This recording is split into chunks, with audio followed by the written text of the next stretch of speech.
Депутат Ил-Тумена Александр Иванов выступил на Народном Курултае Алтая и поддержал алтайцев в борьбе за местное самоуправление.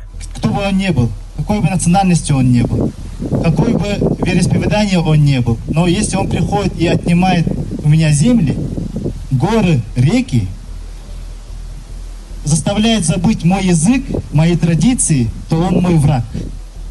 Не нам выбирать нам врагов своих. Они выбирают, кем они будут к нам. Или врагами, или друзьями.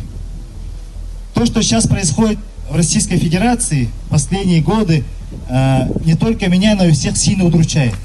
Последние законы, которые принимаются в нашем федеральном центре, они направлены не на улучшение нашего положения, нашей жизни, а на то, чтобы делать...